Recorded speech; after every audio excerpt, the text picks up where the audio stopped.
guess. Just a guess. And they'll sell way more mouse droids because of it. Yes. All right, now that I went live and didn't tell y'all. My name is Rico Man. Don't mess with me, man. My head's as hard as a frying pan. Left coast, I still play with toys. The rap shit thing is not dull. So what you gonna do? Left coast is the best coast. Left coast is the best coast. The best coast. I like Sam Squant. I like Mr. T. I like Star Wars. Hulk smash. Now give me some candy. Left coast is the best coast. Left coast is the best coast. Left coast is the best coast. Left coast. Left coast. Left coast. Left coast is the best coast. My name is Rico Man. Don't mess with me, man. My head's as hard as a frying pan. Left coast. I still play with toys. The rack shit thing just not dull. So what you gonna do? Left coast is the best coast. The rack shit thing just not dull. So what you gonna do? Left coast is the best. I didn't hear a Hammerhead reference in the lyrics. Longest intro ever. I'm scared to use that AI music crap now because I hear now they're gonna do copyright on that shit. They're claiming people's YouTube videos I can who tell, use the free AI music. It's like I can tell you this: if you go use the stuff offered in the YouTube library, you're safe. That's about the way they're forcing it to be. I got something to force on you. Cheers, everyone. Cheers. Cheers. Chink. Chink. So this is the Andor after show. After. It's after. It's a week after. Post. So now that we all got all dancing and, you know. She was moshing, man. That was the Mon Moth mosh. There was a little mosh aspect. The Mon Moth mosh. Until that final montage, like, here's one thing I'll talk about the Andor show, like the music. Were you gonna say montage? Montage, because they used a montage at on the finale, like the last minute. Yeah. The part where I didn't cry at all, like in no way did me, a grown man, cry when they just showed a bunch of pictures on the TV and showed a couple of characters walking with baby. I didn't cry at all, man. Like, whoever said I was crying, they're fucking lying. It was a little baby. Full of shit. Bawling, man. I was a little bawling. baby Cassian Jr. That was been a long time since I bawled watching television. Somebody said in the comments that baby was Luthen's. Baby Luthen. Another super flashback. Oh, man. But what I really enjoyed about the show, like the music part of it, like it was used very sparingly. Yeah. Like you hear it in the little opening credits, you know, that you skip forward ahead. So you don't miss anything by skipping that part of the intro. But yeah, like during the dance monologue where Mon Mothma was dancing, those final end credits kind of scene, they played the little music that rose into orchestral kind of John Williams kind of theme. But I think in each block of 3 episodes that they did, there was only one episode where like a song played. And much like the drama shows we've seen over the years, that's usually in the last couple of minutes of that episode. They'll start playing a song quietly in the background, and they'll finish up a couple storylines, and then, you know, leave you either cliffhanging or, you know, with some good answers to that episode. But I just want to say hats off to the music in this show. It'd be tough to buy a soundtrack for it because I don't think there's more than like 1 or 2 songs, unlike, you know, at Skeleton Crew and Mando and Book of Boba Fett. They all have, you know, dozens of songs. There's always music playing. Like even Star Wars and Empire and Jedi, there's like always music playing in the background, like dun, dun, like just something happening. And Andor, being TV or whatnot, changed that up a little bit, and I enjoyed it. What's up, Ricardo? Zombie? Ricardo. Now, be honest. Am I the only grown man that cried when we saw, you know, Bix carrying a little baby? Yes. Yeah. Come on, man. I had my No fair one, share. no one will of know. I won't tell anybody. What choked? What got me a little more emotionally was when, Captain Lear was saying, "Make it stop, and the genocide was going on." That it didn't choke me up, but it made me see him sort of on an emotional level to see why he started doing what he was doing. So where we were always constantly looking for those answers about Luthen, I felt like that was a great sort of fill in the blanks on your own, because you had plenty of material right there in those scenes. Very powerful acting on his part. He was a space France guy, right? Yeah. He's hearing the guys, "Hey, we got 50 more. They're in here trapped." Boom, boom, boom. You hear it all blow up, and he's like, oh, he realizes he's been duped into this thing by the Empire or whoever it was that he was. Because Lax and I were like, was he Imperial? Was he? I think he was for sure a mud trooper, like what Solo was. And I thought, just it was just heavy to see him, on his face, like, God, what have we done? What are we doing here?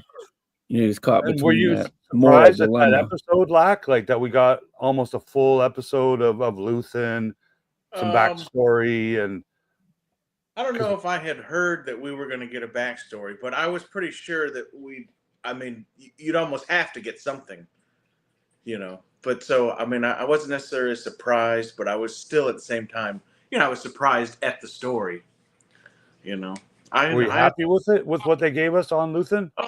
Yeah. Did he look good de-aged? Oh yeah, definitely. I think so too. That haircut was awesome. Well, they might have photoshopped up a couple of wrinkles and here and there and stuff. But it's still I guess he was, right? like you said, I think he was a mud trooper. The one guy coming in looking for him had just the tiniest bit of like stormtrooper armor on his arm. And he had the helmet, like he had just taken off the helmet, and they kind of showed it go between a couple of cracks, like you can kind of see the at driver kind of. See the helmet very good. Did you see it? Well, they made it so you had to go back and freeze frame it to kind of see things, right? Like what some of us do with these episodes. I have not rewatched it a second time yet. It did hit me pretty good. Like when I got through that third episode, I'm like, God damn, man. Like that's some powerful TV show. Who's going to do better than that? What's up, Brian? I was definitely doing my fair share of yelling at the TV, especially like the first one when he offs himself. Dude, there's so many people offing themselves and choking their significant other. How long did you know? Like when Cyril's choking out Deidre, like I was like, no, you're literally gonna kill her, like right here in front of me. Like, well, I actually thought that. I assumed that was gonna go to the end, and it didn't, which was a pleasant surprise. We got more of her character, but then when the people did start kind of dying, like that Imperial guy, like, oh, the long hair. Oh, just give me a minute to gather my thoughts. And the guy's like nods his head and pours a little drink, and then you hear like the blaster fire go off. I'm like, no, like they're having these guys off themselves, like off screen. It was hard. I knew it was that was hardcore. I got a question about that to present to you guys. Just a hypothetical here. So do you ever? I know that like. You've heard about this with other TV shows and movies and stuff where they film things multiple ways, and then they sit down in the editing room or sometimes even get a test audience and they go, which way do you like better? I looked at that scene and went, because he said they're waiting for you downstairs, I said, ooh, who's waiting for him? Yeah. And I was like, wouldn't it be cool if, like, Grand Moff Tarkin, Wolf Yularen, and Darth Vader were waiting for him downstairs, and then when he walked in, being escorted by these stormtroopers, they said something about his failure or whatever, and then Vader like chokes him out or something. Yeah, it was going to be like his sort of tribunal and execution all in one. Yeah, and that's how we get like. I felt that too, John. In the show. And then when Yeah. they closed the door and we heard the gunshot, I was like, did they have that in mind? And then they went in editing or somewhere, they sat down and watched it and went, it doesn't really flow that well, switching scenes and go into another room and having Vader just there to choke him. You know what I mean? It just I want to didn't. say they did have it in the plan, So then because they thinking left exactly like you, it would be that he would think this is a far better death than to face what I'm about to face. So I do think it was intentional. So then For sure, and I'm not disappointed with it. No. It just really drove home that surprised. he'd rather off himself than face that, because that's a really good point. There was a lot of stuff in this series that happened off screen where you just filled in the blank, but you knew you were right, kind of like you knew when they said they're waiting for you, Vader was gonna be down there, or somebody was gonna be down there. Because the thing is I fully expected to see Vader in the show.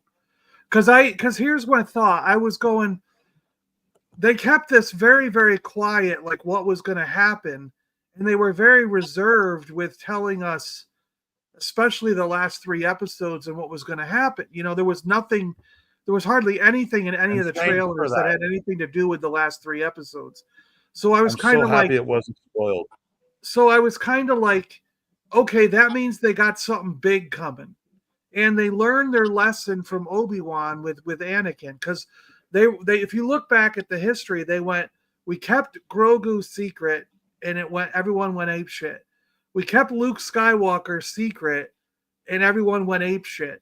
We then decided to tell everybody about Hayden Christensen reprising Anakin, and the internet bashed us because we didn't use him enough. If we had kept that secret, but they still went crazy. And they were like, if we had kept that secret, and he just, the internet would have went nuts. So therefore, in Andor, we've got to keep it secret that Vader's showing up, because then when he shows up, everyone will go nuts. But then he didn't show up, and I'm like, what the, like? I don't think they needed him. Andor is so well written that the link between Vader and what we were watching was Krennic, because you knew that's who he was going to answer to. Right. And he was sort of that level up with his cape, and I don't think. And he did answer to him like a couple of days later, right? I don't think they wanted to go for the cheap pop, Right. That's obvious, John. That I think to us, when we think it through, like, bring me Vader, bring me the Emperor. They need to know. But then you needed these other actors to fill in those blanks, like Krennic, doing the crazy stuff where he's tapping her on the head and just telling her how much she really messed it all up. She's that particular scene that hit me pretty hard. Not hit me hard, but it was a hardcore scene. It's all her fault. We get to see how evil Krennic really is. He's not just talking the talk. And how monumental her. I thought he was maybe hubris was right there. Right? Her ego screwed the whole thing for everybody. Mm-hmm. Yeah, he was a very powerful because the Empire in this series compared to Rogue One. Yeah, he doubled his meanness game.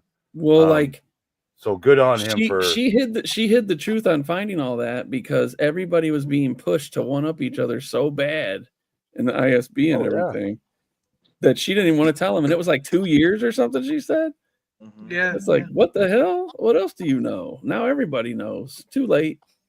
And she still ended up being the reason, because she gave that information to that guy who was a human target and shield. You see her in that prison cell, like, drops her head like she knows it. And I don't think she's going to last very long. She's another Vader victim getting ready to be taken out.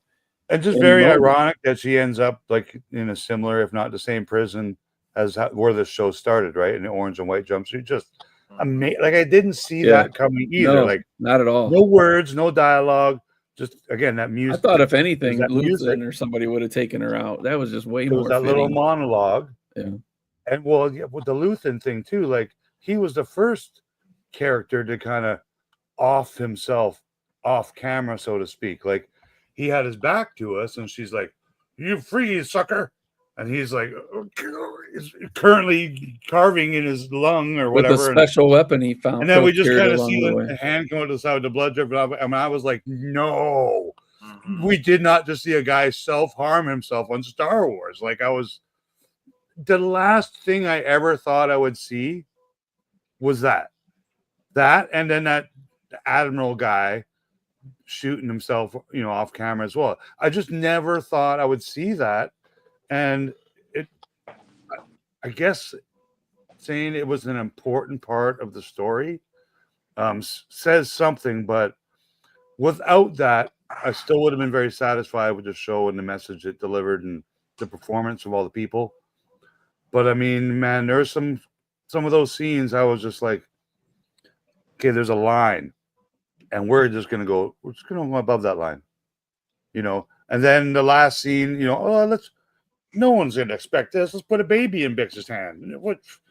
What could happen? And everyone loses their mind, and now we can all speculate. I think those were the big surprises. Is that Ryan Gosling in the future? Is that Poe Dameron? People are saying, and I don't care about all that. Like, they can tie it together if they want. It's just the fact that he has an offspring, and we saw Andor or Rogue One 10 years ago. Like, that's how old that movie is. We never thought he had children or offspring or Bix or any of these other characters that survived.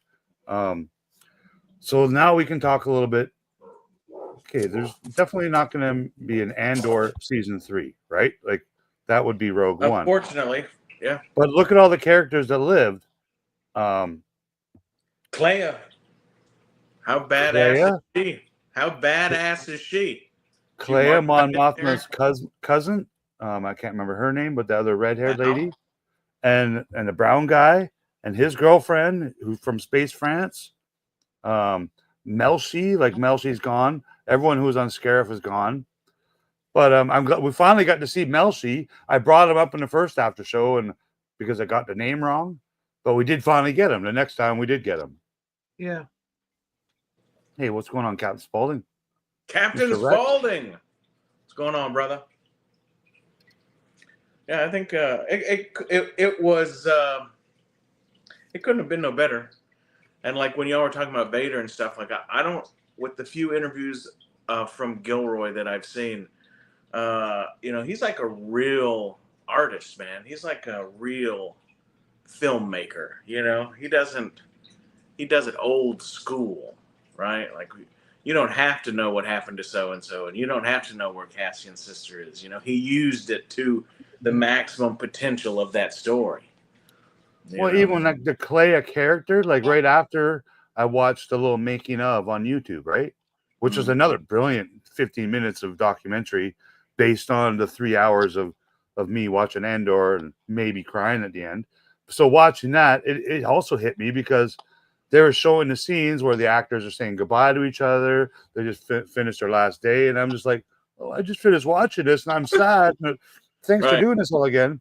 But they did a little flat. They showed Clea, then they showed young Clea, and then they immediately cut to young Andor leaving his sister on that that planet while they're being attacked by whatever Imperial forces. Like, and then I'm like, are they saying that Clea is Andor's sister? I don't think so.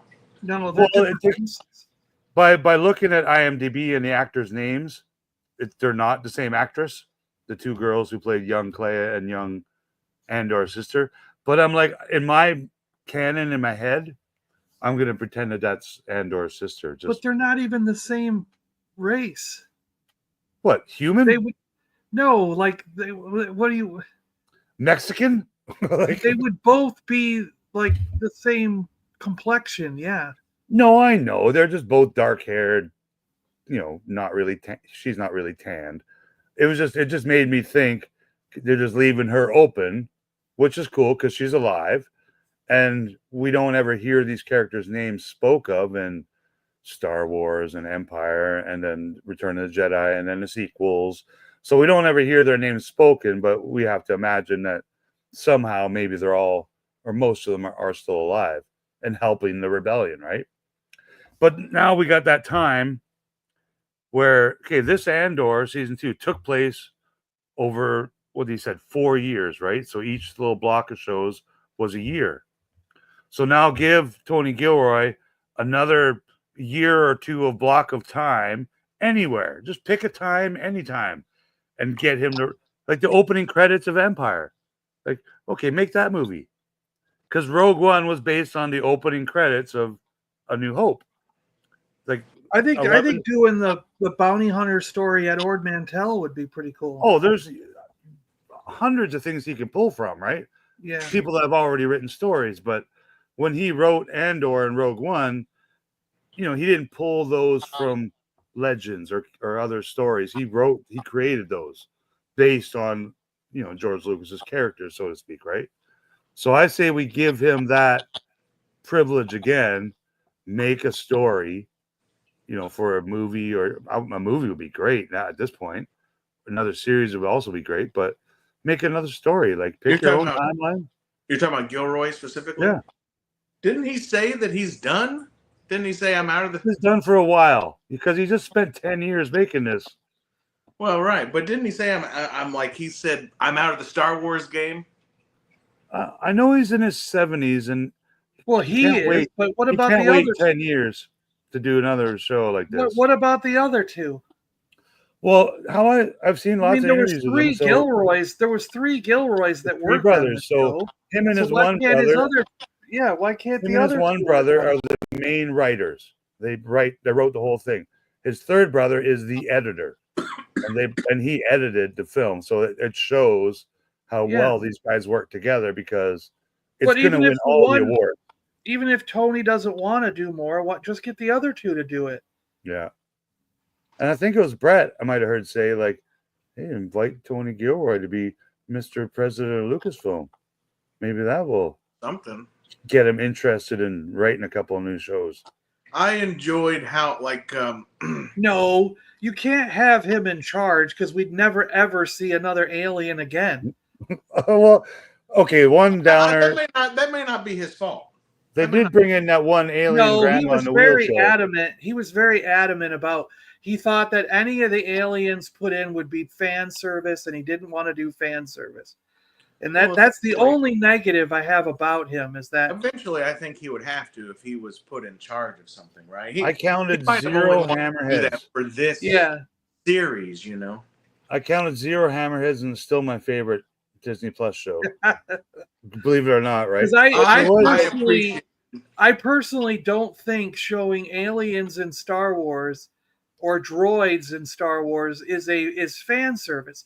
I think if you've populated the universe with all these different creatures, that the creatures should be in all the different things. I agree. It's just kind of like going, you know what? I'm going to make a Star Trek show, but I'm not going to have any Romulans, Borg, no Klingons, it's just going to be humans. You know, it's like, come on. Yeah, no, I agree. Like, for one thing, like, how could Space France not have like one alien species on the whole planet? Yeah. Come on, like, they're a working planet. There's laborers, spinning yarn or silk or whatever they're doing with their fancy spiders. Like, aliens do great work, labor. Greedos and hammerheads But the Space France was also it was a community-oriented tradition, right? So it was very much ethnic in their race or species. Yeah. So I could see why there wasn't. In certain spots, as a tourist, buying silk for a hammerhead planet. Tourists or whoever, but I loved Space France. And the Space French language they created, like, they made up a language, and they hired only French actors to portray this language, so they had the French accent, like it was.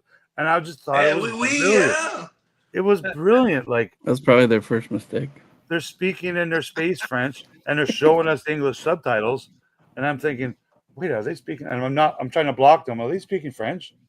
I'm like, no, that's fake French. Like, those aren't real words they're saying. It just sounds like real words. Yeah, and it was just cool because let me say this. I appreciated this series in its entirety, but definitely this second season we just got done with. I am a huge fan of the older type films, the classic Westerns, the classic way of telling stories. And this had it. And all the shit that comes out that everybody likes, it's missing this. I'm pointing to the television over here. it's missing what Gilroy and his brothers and whoever brought to this screen. You know? Yeah, brilliant storytelling is true. That was true, like film noir, Orson Welles, you know, John Ford. It really was good shit, you know, and it was just magnificently done. We don't need to know the everybody's information. We don't need to know where the sister is. We don't need to know. It was edge of the seat. I was screaming at the TV. I'm going, what the fuck? You know, it was. My wife comes in. She says, "Is everything okay?" I said, "No." okay. I said, "No." Luther just offed himself, man. You know, this was one of the greatest things. Not only in Star Good Wars, point. but Bringing up the sister too. Huh? You know, good point. Bringing up the sister too, because think about one thing. The first movie we ever got eventually came to be called Episode 4. We're being brought into the middle of something.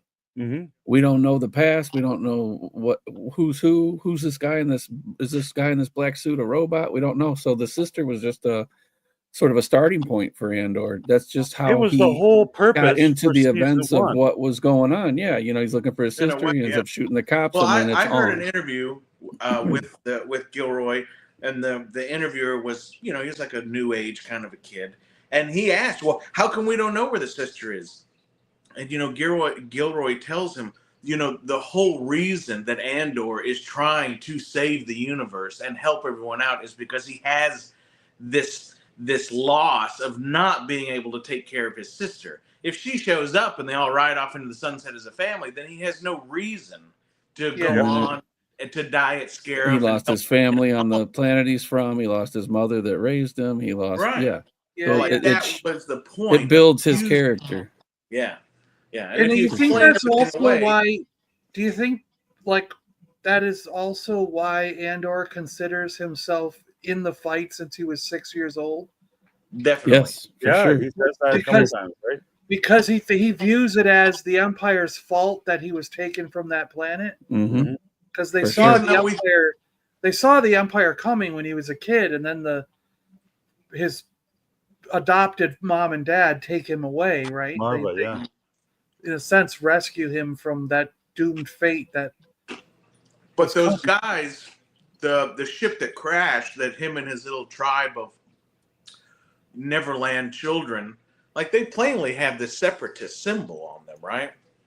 So yes, they did. There was a whole nother, like that ship was separatist and they were running away from. That's how the Empire maybe got there so quickly, because they were already chasing them. Then Marva and Clem are like, we gotta get out of here. And nobody ended up with Luthen's ship. It was just that's what I was hoping somebody would find it or something.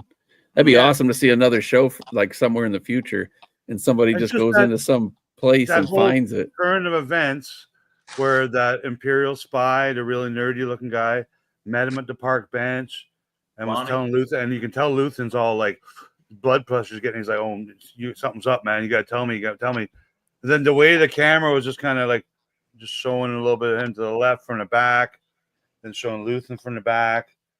I'm just like, okay. I didn't suspect Luthen was going to shoot him in that head. I knew right away. Off screen. I knew right away. Luthen knew at that point. Oh, this guy's dead. Luthen knew at that point. I'm burned. They know. Yeah. What did you do? What did you do? Person, man. So that's when I think that the final, bunch of sequences. That's when I think I'm not going to call it action, but that final bit of storytelling, answering, character fulfillment started. Like, was then when Luthen killed that guy, when we knew, okay, shit just got real. Yeah.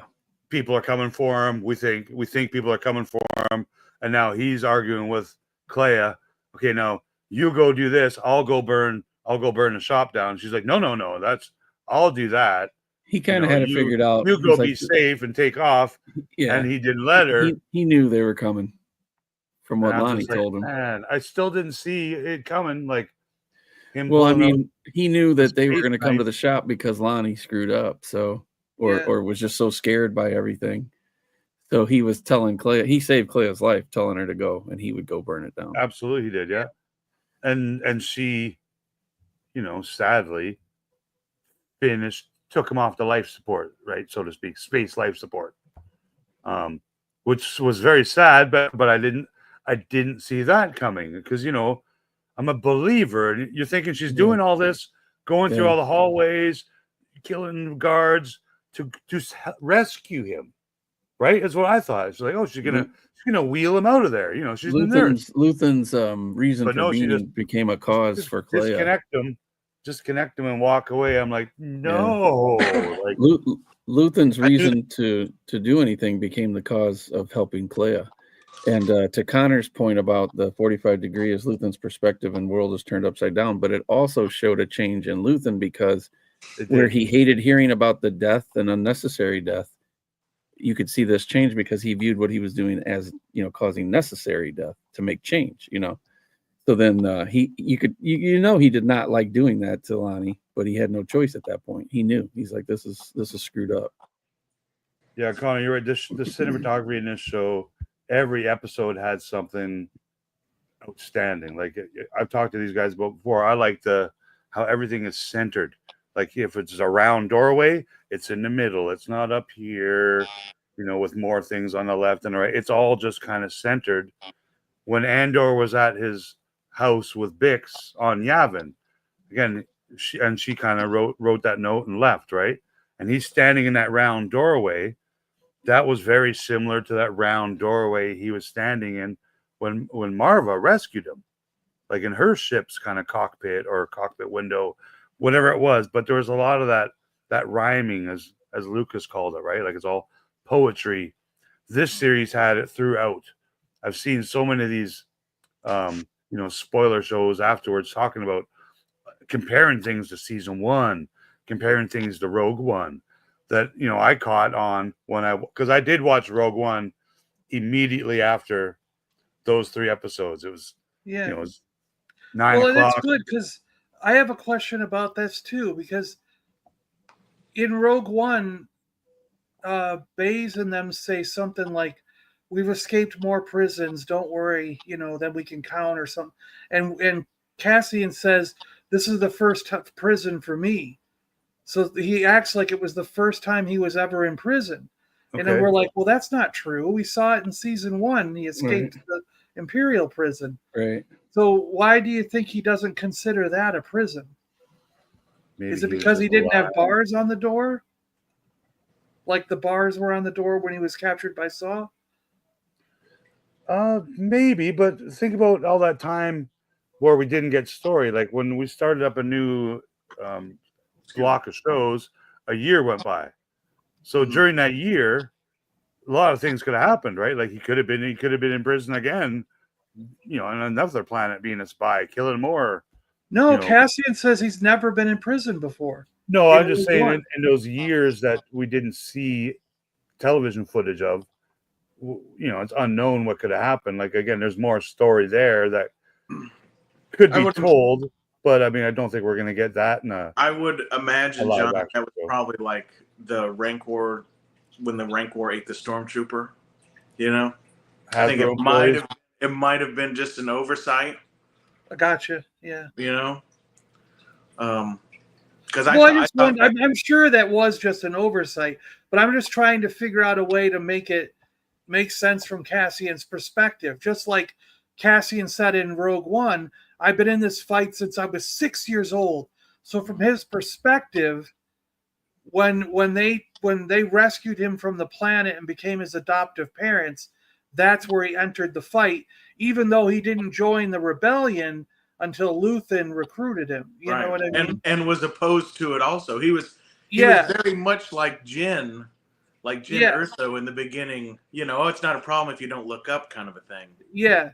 But I'm just saying, like, some of that, I'm saying that now that he's in the fight and in with the rebellion, when he reflects back on his life, he considers himself, I was really on this trajectory from the beginning. I've really been in this since I was 6 years old. And that's why in Rogue One, he says, I've been in this fight since I was 6 years old, And then, but I was like, but why did he tell Baze and those guys when they were captured by Saw that I've never been in prison before? This is new to me. Not me. Yeah. And and then Bay says, I sense you have your own prison that you carry with you. You know what I mean? You But I mean, carry yours wherever you I'm go. just trying to say from his perspective, why would he not consider his time in the Imperial prison actually being in prison? You know what I mean? Good point, because it literally was like labor camp. Yeah. It was Saw's little jail cell. I don't think would compare to electrified floor, stand in line, tuck your shirt. As somebody who is currently working in that kind of facility, You don't have a board billet, do you? no. But Saw's little ragtag shit doesn't really seem that big of a deal, you know. Okay, so let's take a moment and let's talk about Saw Gerrera. I agree with that, Prophet. What The 6-year-old Tony? Yeah. What Tony Gilroy has told us through his storytelling is, okay, we've known Saw Gerrera for 10 years because he was in Rogue One, breathing through like Darth Vader apparatus thing. Well, no, we've known him for longer than that because he was in Clone Wars. Well, you know what I mean? So, but Tony Gilroy introduced the fact that he's not breathing like oxygen in. No, he's getting high. Huffing gas, man. He's a space gas addict. It's my sister. And he's like, okay, now we can continue on with my speech. Like, he introduced, like, Saw Gerrera's a space junkie. As we saw, Bix became a little bit of a space junkie from a different, spice sticks or whatever she had. And then Saw Gerrera got Andor's buddy hooked on the gas. And his buddy's limping. Oh, you've got to try it. And he took off the mask and he it looked like he had a seizure and started frying like bacon. And they never revisited the space gas again. That was it. It showed Saw Gerrera huffing it because that block ended. So the next time we see that those characters, they've already huffed the gas. But I mean, was something about the character of Saw Gerrera that I thought was pretty big, man. Like, he sneak that in backdoor style, because it wasn't a fact. Like, even if you read all the books before or the cartoons, they never mentioned that Saw Gerrera liked huffing petrol, like space gas. Yeah. But it's a thing. So we got two different kinds of drug addictions with Bix at first, which I thought was kind of creepy. And then Saw Gerrera, who had, not a lot of time in this season 2 of Andor, but we get to see his headbutting with Mon Mothma almost exactly like he did in the cartoons and, any previous engagement. So he was a hardcore rebel, man. Like, and I wonder how important I think he was. put in a lot of work. He put in a lot of work to get people to come with him in his fight. And then, he's tired. And that thing was his sort of respite from all of the stress. Well, and look at how people like Mothma and those other limp dick fuckers were talking so much shit about Luthen. Mm-hmm. And we know that Luthen is like the baddest man. There would be Luke. I said this before. Luke and Han and Leia would have nothing to fucking do in, Star Wars 77 if it wasn't for Luthen, right? Yeah, Andor defending him in front of Mothma and that small council was, I thought, pretty powerful too. Like, he's like, you know what this guy did for you? Like, I'm only here to give his. He died. I respectfully disagree. Especially Mon Mothma, right? I mean, she would have been. She knew. Never made it out of the door. It made sense to her. But if you think about how much shit they talked about Luthen, and we know what they think of Saw, but how much of that are they misinterpreting also? We only really saw the one little conversation between Saw and everything else has just been, Saw's a big jerk off, but it actually was pretty good, because one of my biggest problems with the rebellion up until Andor, and I think this conversation about them questioning if Luthen was either turned or was being played by the Empire. I think that's an important key thing to make, because what we saw before Andor season 2 was that it seems like the rebellion takes in anybody, any Imperial that just says, as I'm defecting, and they take them in without question.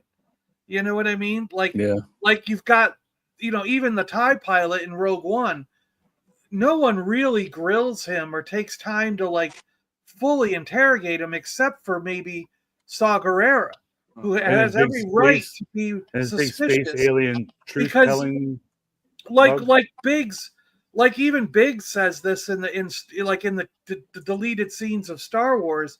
He's like, I'm going to jump ship and join the rebellion. Right. So that means a lot of and he goes, the next rotation, a few of us are going to leave the rebellion and join the Empire. We know that Wedge did that. Wedge was an Imperial pilot based on what we saw in the cartoons, and he defected and turned to the rebellion. So you got a lot of these guys coming to the rebellion that were ex-Imperials, because they were trained. Like Luke even says he wanted to go to the Imperial Academy. That was his goal. A lot of these guys were trained at the Imperial Academy, and then after the Academy, they defect at some point and join the rebellion. And it's kind of like, why is the rebellion not questioning any of these Imperials that are defecting to their side? Any one of them could be in a plant from Tarkin or a spy. A spy. And it's like they never ever even question these people. So having that scene in season 2 of Andor means that no, they do question all these people that are coming over. They even question their own people because they are thinking about that. Where if you didn't have that argument or those kind of scenes in Andor, you'd still be wondering, like, are these guys idiots? Like, any one of these people could be a spy, and you're not even. I could agree with you, John, in a sense, but them questioning Luthen specifically, I didn't take it as them being serious and knowing what they're doing. I took it as that Mon Mothma and the rest of those people, they want to fight the Empire with peace and love, and Luthen made them feel dirty, and that's one of their main complaints with Saw too. Right? Yeah, it is. I still took their questioning as kind of like, being a fucking cunt, right? I didn't take it as them being actually. They just didn't like Luthen. Of course, but it is. But it also is interesting to hear them say, "How do we know Luthen wasn't being played by the Imperials for the last year or two?" And they were feeding him disinformation. Which is a good question to ask if you're a leader of a rebellion. It's a good question, but I think in my mind, their question didn't come from actually thinking that or knowing what they're doing. They were much more looking for a reason not to believe him and not to do anything. Just like in Rogue One, right? They're all real.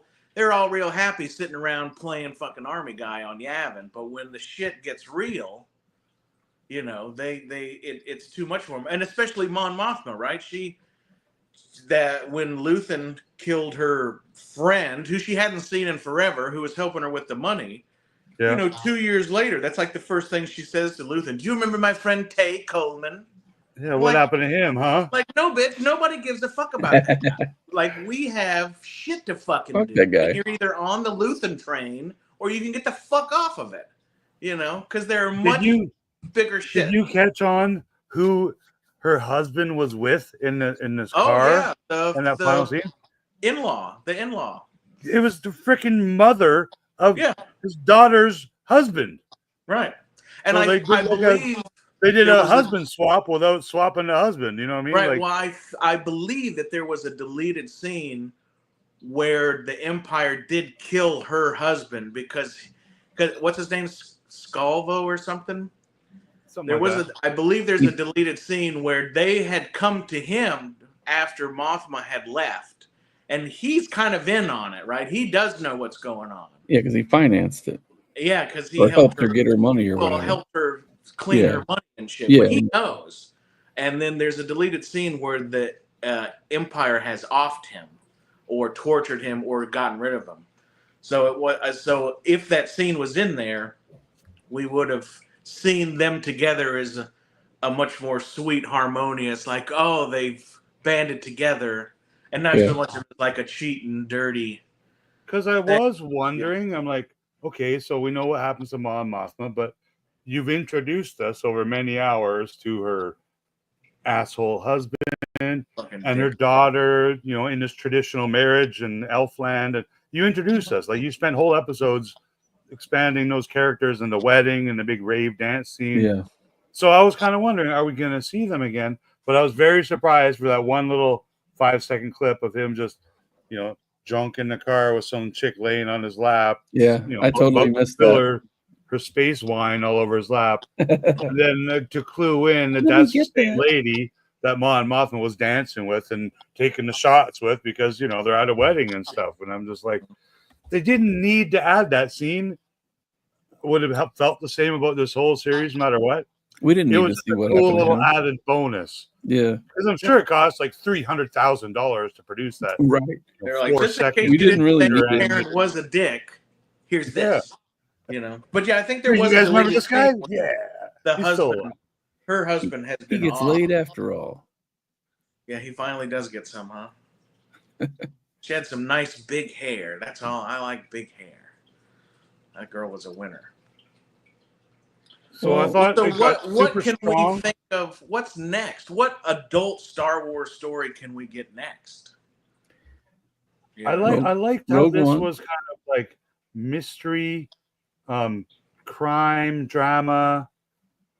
It was all those kind of things that Star Wars usually isn't.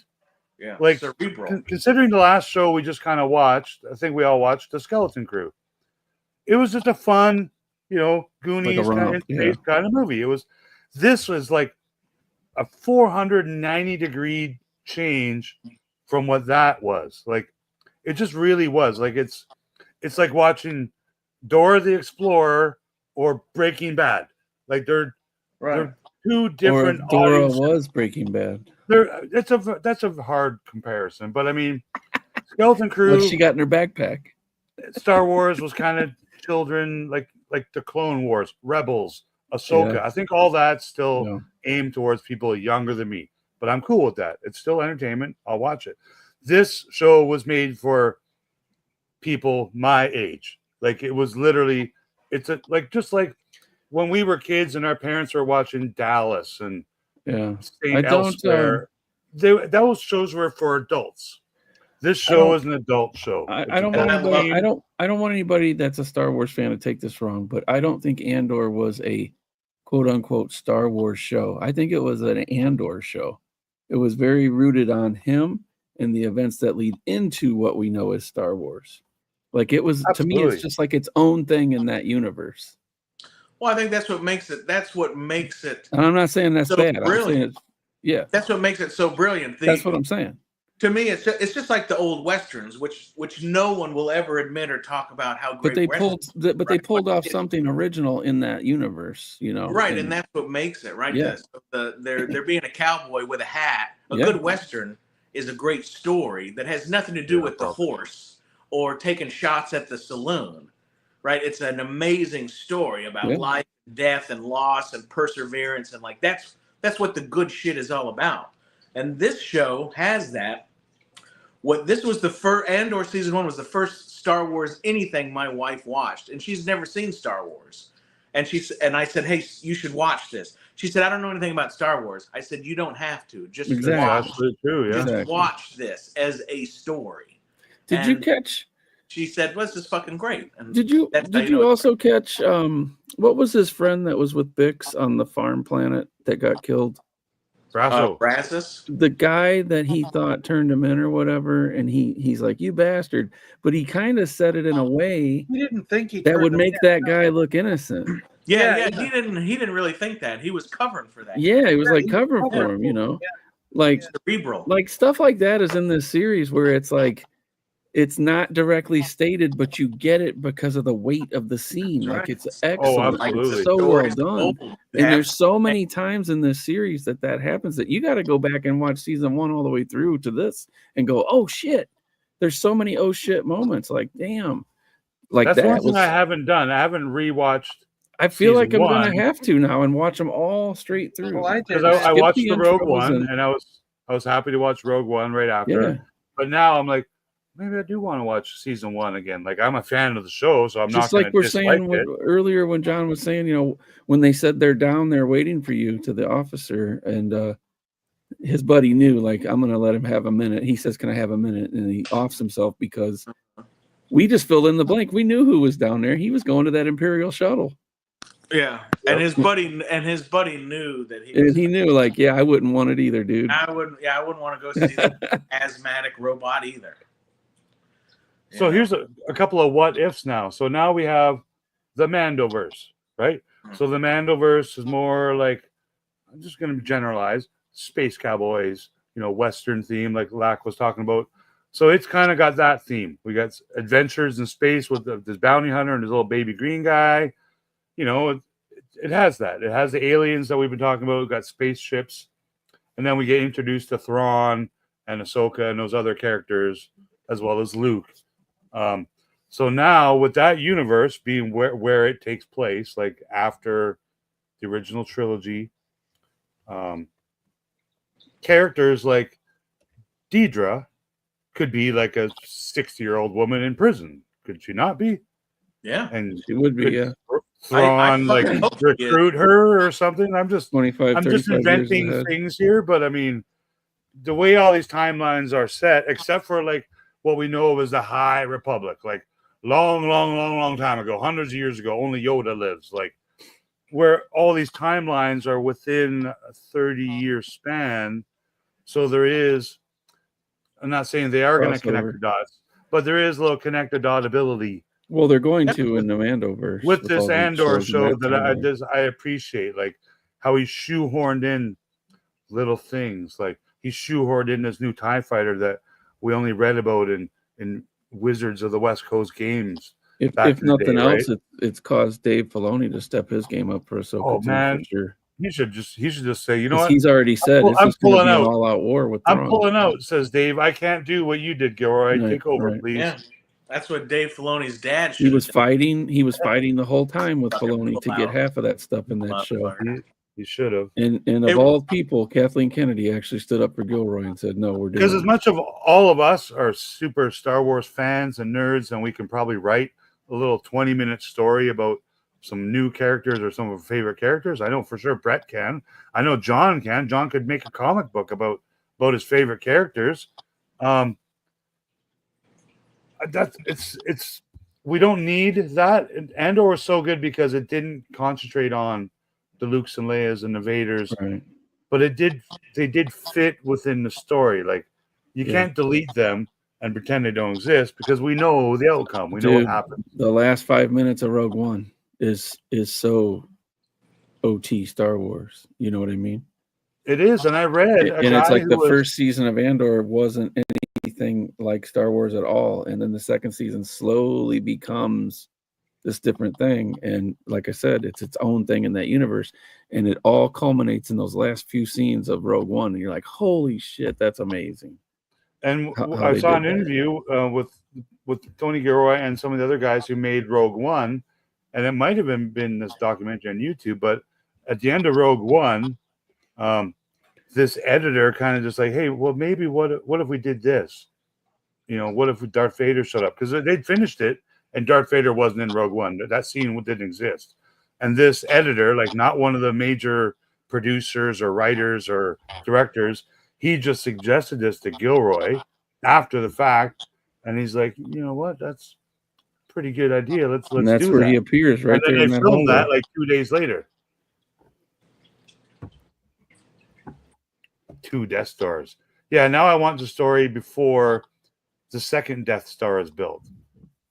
The Bothans. You want Yeah, many let's get the Bothan, the Bothan story now.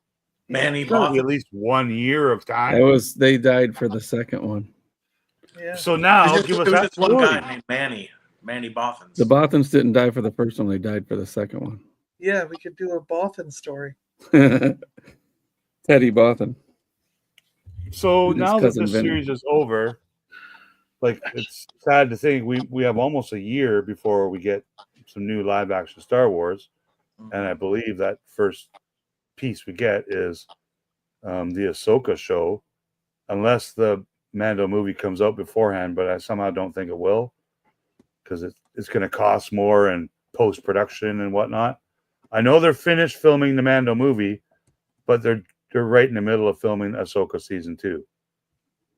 So yeah, I'm I not know really you're looking. excited about that, aren't you?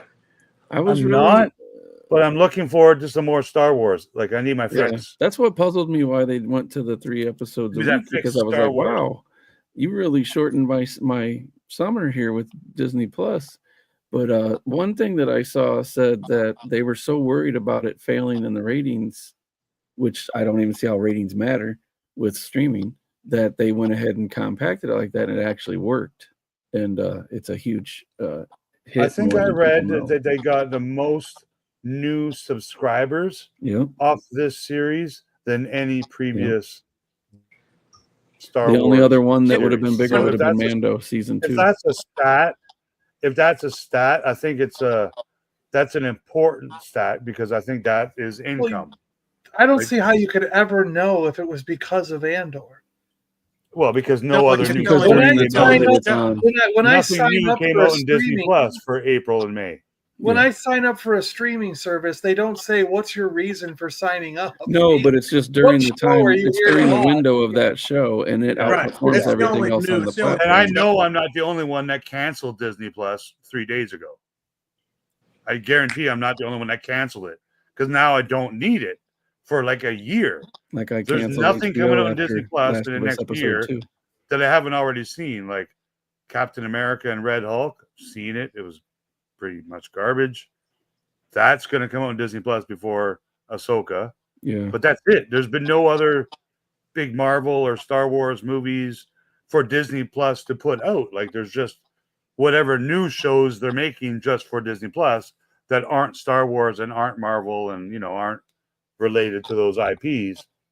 So it'll be interesting to see if they do come up with some more original programming, kind of like Apple has a lot of original programming.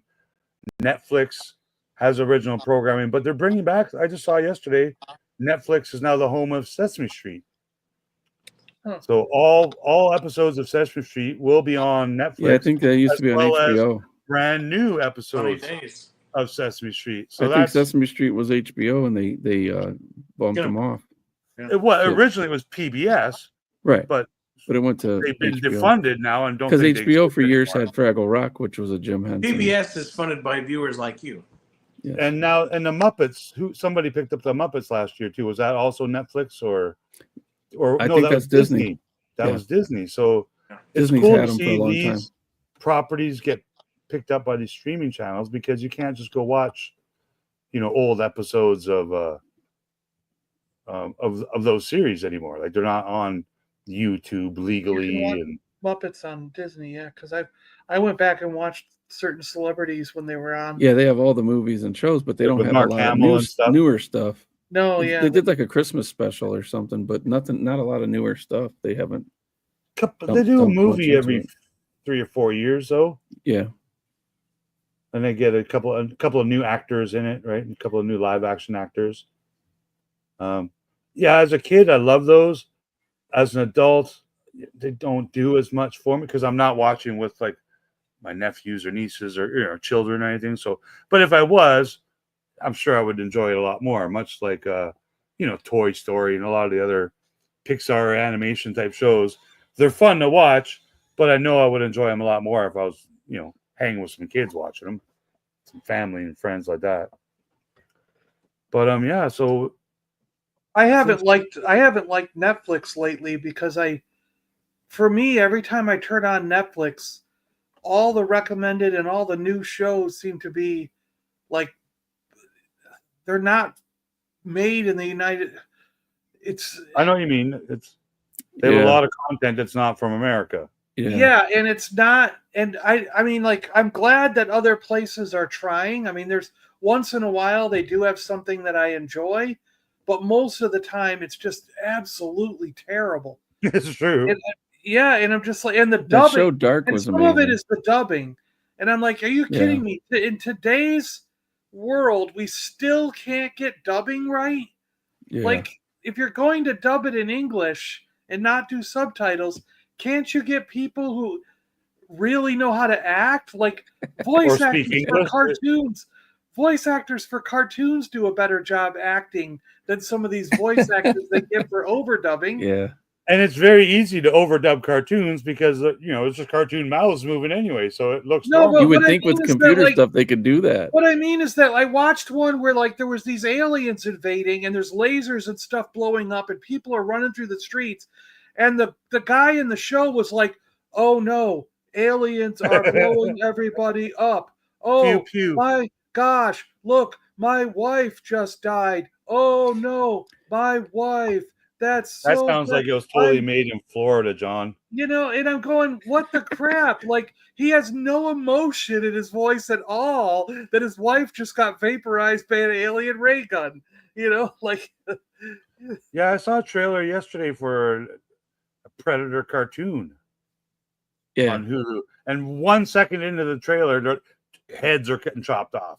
Yeah. I'm like, oh, this is a violent cartoon. Interesting. On the Disney Channel. It tracks. It Hulu. tracks with Predator. Yeah, no, it's interesting, man. And it looks like there's several storylines, like in history or in time, where these different predators make their mark. So that's cool. I like that genre, so to speak, like space alien stuff. I think we all do. no problem. I was going back watching that. What's that one called? Love Our and Robots or Apple- something? We don't have Apple right now because nothing's giving it to I don't have it either. See, I we remember get seeing this is Luthen's son. Did you guys know that? Murderbot is Luthen's son. The actor Stella's guard, Oh, Is he, yeah, It? yeah. Is that Luthen. the actor that plays it? Yeah, that is Luthen's Pennywise? son. Like, I just learned that. Well, two in the sons past that act, 2 right? weeks. He was in that. One is Pennywise and the other one is on some other stuff. He was in that Viking movie. Yeah. He was in True Blood. There's like two brothers that act. I don't know their names. Yeah. Stellan's guard. Well, I know, No, but Her last name. we get Netflix and HBO Max from our contract here at the condo, because the condo has a deal with this thing called Hotwire, and we get it for free for living in this condo.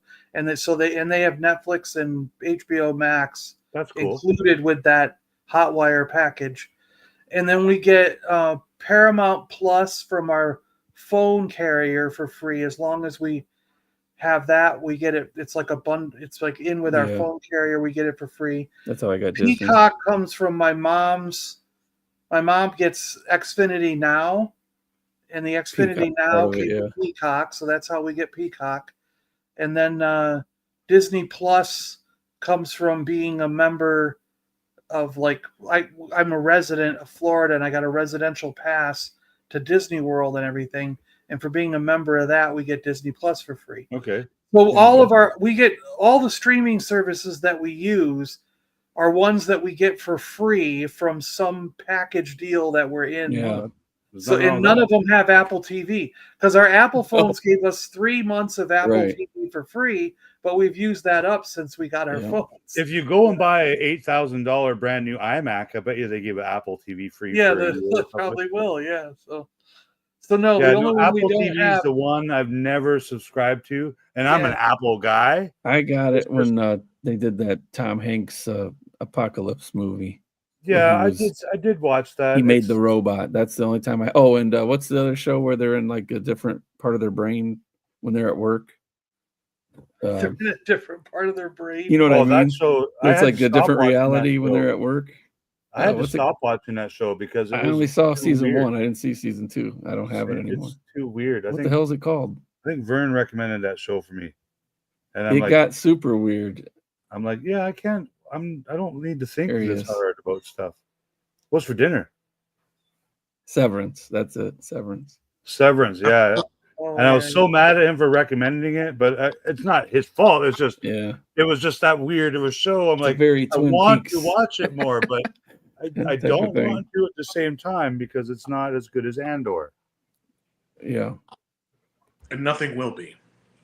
Ever. Man, it'll be tough, man. So now my goal, they're gonna start filming Shogun season 2 here, probably in the next 4 or 5 months here in Port Moody, and I'm gonna try my best to get on that show, work on that show, play a dead body on that show. I don't care. I was so excited with that show. I liked it so much, and it was filmed in my hometown here. I want to be a part of it somehow, like so I can when I watch them win awards in 2 years, because this year is reserved for all Tony Gilroy and staff. If there's an award they don't win, an Emmy award they don't win, or I'll be. they're gonna have to win a few things, man. So there's nothing else on this year that was any good. Cinematography, Well, writing, is, directing. the place acting. when I lived out there, Rick, the place that I went through was called Extreme Talent Agency, and they Orange. did the extras for everything. Like right when I left, my friends that I got into it, they were in Black Panther.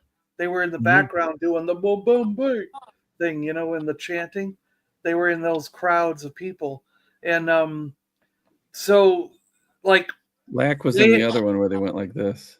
they had they got me in for that. You ought to know Star you were Wars holding the thing. mic. They got me in for that You were Star Wars acting. thing and a bunch of like commercials and television shows for doing extra work. It seemed like everybody who came to the area that needed extras or needed background characters or something, they went to this Extreme Talent Yeah. Agency and they filled it in.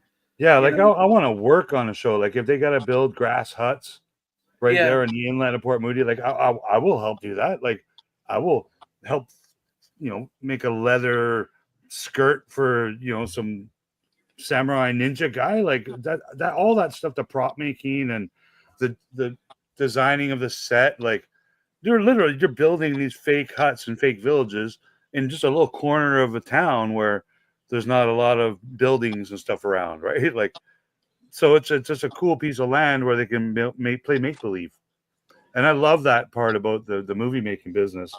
But now the movie making business is in great threat worldwide because of some Ronald McDonald president guy wants to put tariffs on all movies not made in America now. Can I Like, also say something how's to that going to work? They're all made not in America. Like, I just want to change the subject real quick. Prophet says, is season 5 of Stranger Things coming? And here's something I want to bring up why we didn't get 5 seasons of Andor. I don't think we needed 5 seasons of Andor. And Tony said, man, you'd have episodes where they're just sitting around drinking coffee. I didn't want to waste time. I wanted to fill every episode with everything I could possibly put in it. And so I think storytelling needs to take precedence over a guy hoping he can keep getting a paycheck for the next 3 years. So like right now, because they've taken so much time to give us Stranger Things season 5, I don't think it's gonna be underwhelming. It's gonna be great. You're gonna watch it, but it's just like, okay. I don't Season even 5, know. the guys in their dreams, scary. You I could have don't gave us care at all you about could have gave us a solid 3 seasons of really good writing and kept it tight and taken a lesson out of Gilroy's book here to give us quality over the quantity, because those days of needing those long contracts for shows are over. It used to be you'd make a series and say, oh my God, we need to pull a 7 in the ratings so we can get another season. yeah. And then you just got to make it up as you go. This dude had a plan from day one, and he knew if he went 5 years, Cassian's going to need to be de-aged for one thing. And he wanted to just get down to it. So they decided together as a decision with Disney or whoever, let's just cut out the crap, the fluff, and keep it meat and potatoes. And man, it paid off. Well, I think Stranger what Things you also see- got hit with the pandemic and striking. Sure. But And I just that's think it why paid that got off. delayed several years as well, right? I just think the Could plan be. it was a really well planned out way to execute it, and it was done flawlessly. And there were times, a couple weeks in, one of you guys would message me and say, what do you think so far? And I would go, man, I don't know whether to hate this or I'm just seeing so much amazing stuff that it hasn't hit me yet. And then the next day I'd watch something again and go, holy shit, this is the best thing I've ever seen in the last 3 years, coming out of D+. I think a lot of what you're also seeing, especially from Gilroy and whoever is his crowd of people that he rolls with, is you see somebody who takes pride in their work and wants to put out something that he can attach his name to that is good. Absolutely. He's not fucking worried And about it's coming this out or now. that, a bunch of other things, Like why is this the only thing in 25 years that is its caliber? And I mentioned it a little bit earlier, but I think it's coming out now that he had to fight because they put Dave Filoni over, stuff, quality. And he was going, I don't want that to happen to Bix. I don't want the drugs. I don't want this and that. And he had to sit down with Kathleen Kennedy, of all people, had to fight for him and say, sorry, Dave, it's happening.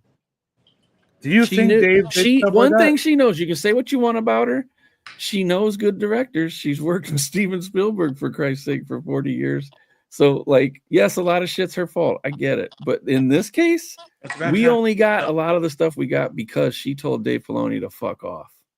Because he was getting power trip time because he's going to be the next leader. With Kathleen Kennedy about something. Dave Filoni, if you're watching, fuck you, bro. Yeah. I'm actually very happy that I'm pretty positive that Dave's influence wasn't shown. But it's just come to light that he was fighting them both for a lot of those scenes. Dave Filoni did not want that to be in Star Wars. And there's a lot of bullshit. I guess he was saying he didn't want an acolyte either, but you still fucking let that shit mess through. But Favreau at least came with an original story. So I have to go see. I had to look it up. So Tony Gilroy was first made famous for a movie called Michael Crichton. Yes. Which I've never seen. It's called Michael Clayton. I've seen it. But now I want to watch it. Yeah, good. Now I want to watch it just to see. And it was 2007 that came out. It's a good movie. To compare his skills. Because it was, again, him and his brother and his other brother and his other brother Daryl and his other brother Daryl worked on that movie. Well, it's very well thought out. I won't spoil it for you. It's very well thought out. Yeah. It's cool. Well I think I'll watch it. Has anyone else seen it? Yeah. And I know he was involved in the Bourne movies. Jesus Christ, that's Jason Bourne. Huh? So what's next for Star Wars, guys? Or what's going to make them I think the Rebel Alliance will probably make an appearance coming up soon. There'll be a bigger fight. Maybe the Death Star will get destroyed. Maybe we'll see some more Jedi. Maybe maybe some more Darth Vader. I thought we were supposed to see some snowtroopers. Some laser swords. I think we'll see some snowtroopers. No, but then eventually, supposed to happen. I think at some point. Oh. I think at some point that Palpatine will have a granddaughter, and she'll bring balance to the Force, and John will have to buy a new snowtrooper helmet because the story will change from a little white drape in front. They'll go from blue milk in 1 year, and about 40 years later they'll have green milk, and these are just my thoughts. Sounds ridiculous. There'll be little furry creatures maybe in this. Maybe some big furry creatures. Are we going to know whatever happens to Clea? That's all I care about now.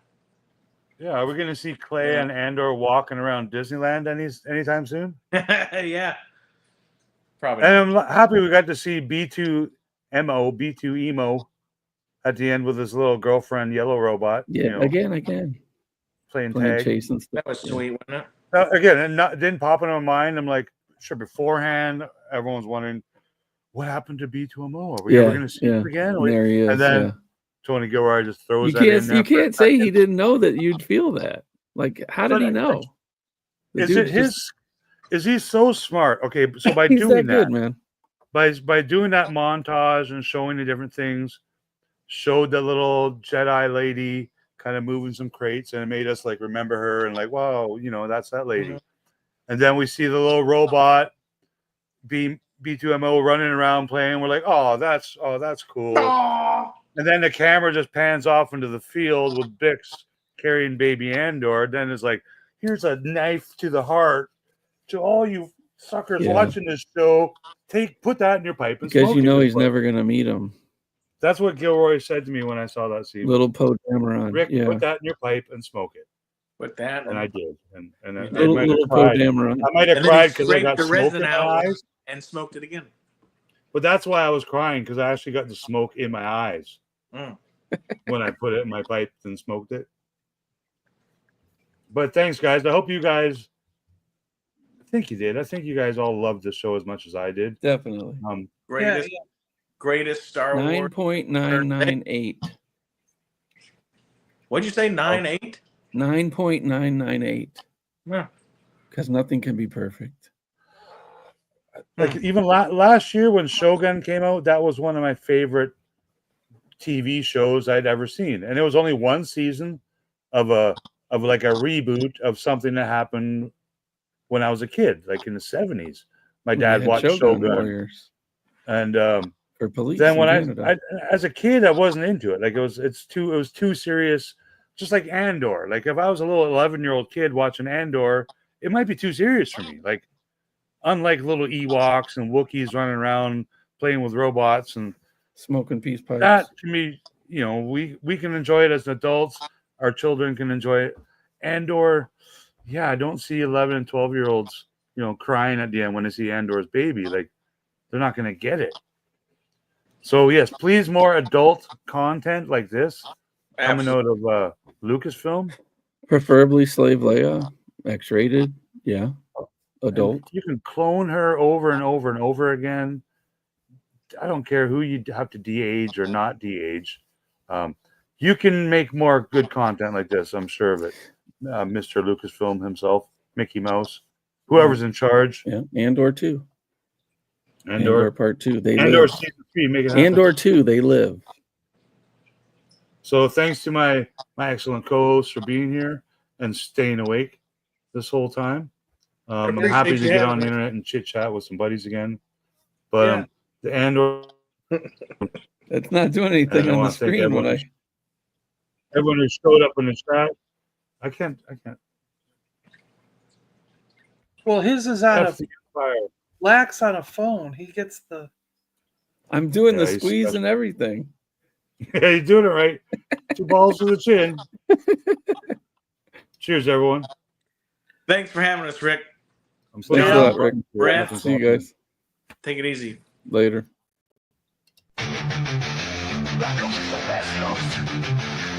My name is Rico, man.